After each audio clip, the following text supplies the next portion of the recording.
Act 4, Scene 2, The Questioning of Mary. Vicar General Horan made the nuns believe that the bishop had excommunicated Mother General. The nuns believed they had also been excommunicated and would not be allowed to attend the Eucharist the next morning.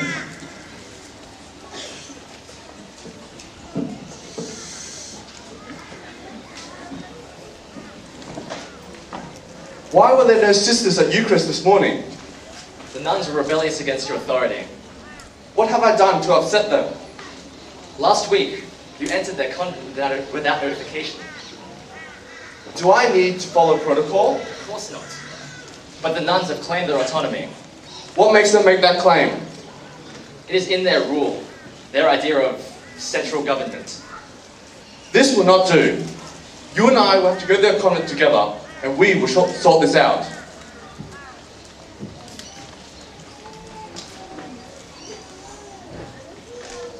No need for formal greeting. The Lord will not spare you from your trial.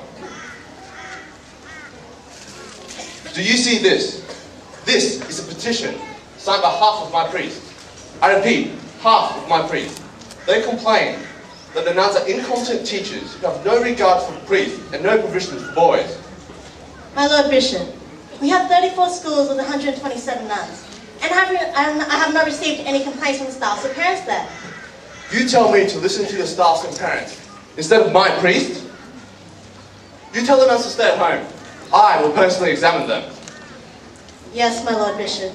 The sisters will stop teaching as Bishop wishes. I have visited the Franklin community. I have seen the nuns. Some were idle and some were invalids. Some of the sisters of the Franklin community were unwell, and some were there to improve their teaching skills. Then I want you to expel any unfit nuns and raise the standards of teaching. They are Josephite nuns. Any nuns proven unfit to teach will be given other ministries. Tell me, do I have the right to change the rule? My Lord Bishop, you have every right to change the rule, as you were the one to approve it in the first place. Good. Now listen. Any nuns who do not follow the alterations of the rule will be dispensed from their vows. Do I make myself clear? If the rule would change substantially, I wish to carry out the rule elsewhere. Clarify your statement. Is that a threat, a protest, or blackmail? My first duty is to God, and for the rule for his sake. So now you tell what to do you? I want to see all the nuns right here, right now.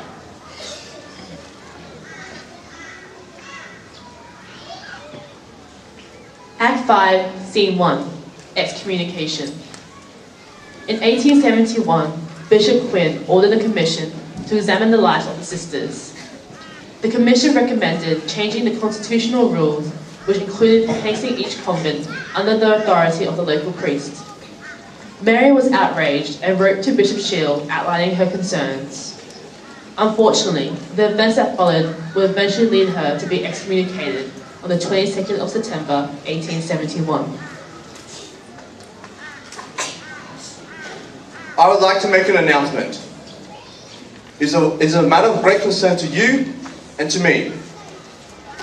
From this day forth, Sister Ursula will be dismissed from the convent, and Sister Mary will no longer have any authority. Sister Mary MacKillop will now be excommunicated for disobedience and rebellion. Anyone who communicates with Mary will suffer the same punishment. Sister Teresa will take charge of the whole school. She will be Mother General until I make my final decision.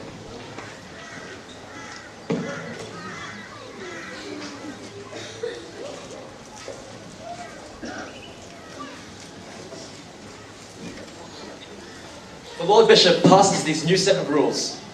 Those who oppose the new rule will be dismissed and be freed from their vows. Those who accept the new rule will be classified as either a teacher or choir nun.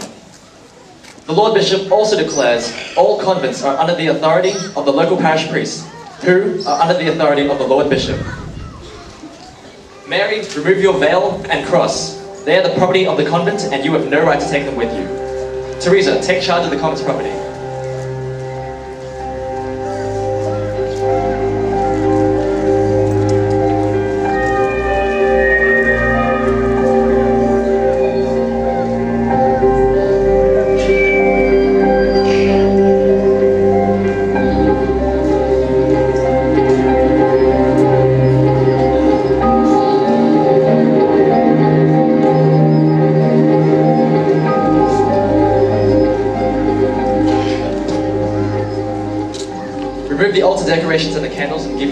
tabernacle.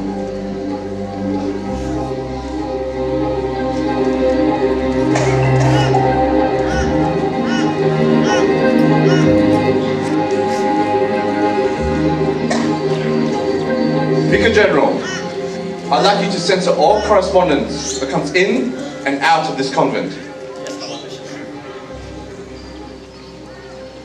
6 months later, Bishop Shield, on his deathbed, confessed that he made a terrible mistake in excommunicating Sister Mary.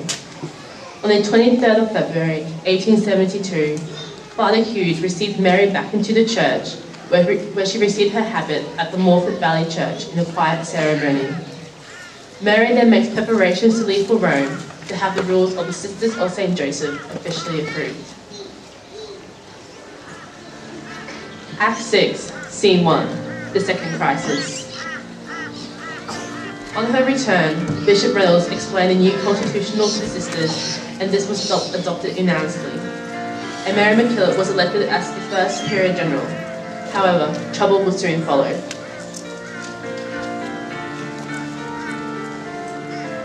Dear Mother General, in virtue of our letters of instruction from the Holy See, as well as for the maintenance of order and discipline in the religious houses of this diocese, we are to hold visitation of the convents and examine into all matters, spiritual and temporal, either by ourselves or by our officials. The visitation will begin on the 10th day of July. The Commission will examine in detail diaries, account books, bank books, etc. They are to be ready for the Commission. Signed C.A. Reynolds and Patrick Russell, Vicar General. 2 days later, the sister received a summons from Bishop Reynolds to come to Adelaide. In virtue of the obedience you owe to the Holy See, we direct that you, by this day, summon Sisters Mary La Mercy and Sister Mary Collette, now in New South Wales, to come at once to Adelaide. In virtue of your vow of obedience, we, as representatives of the Holy See, forbid you to borrow any money or contract any further debt under any pretext whatsoever without our written authority.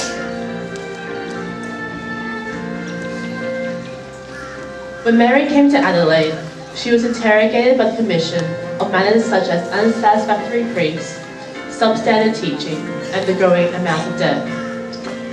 Afterwards, the Commission deemed that Mary could not continue being part of the Sisters of St. Joseph.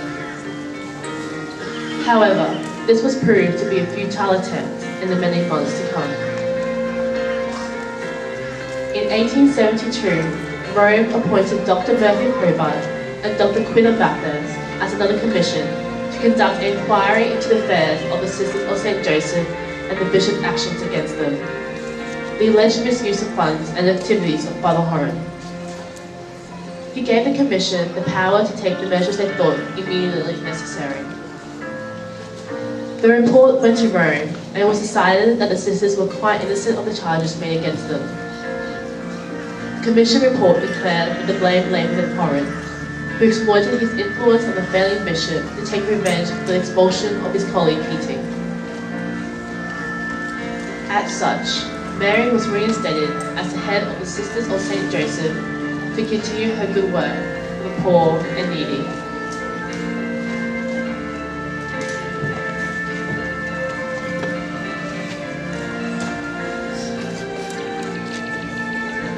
Act 6, Scene 2, Her Legacy.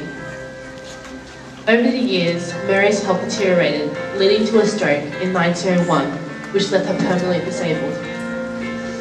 She continued her work as best as she could, and in 1905, she was re-elected as the congregational leader. On August the 8th, 1909, she passed away and left behind an amazing legacy.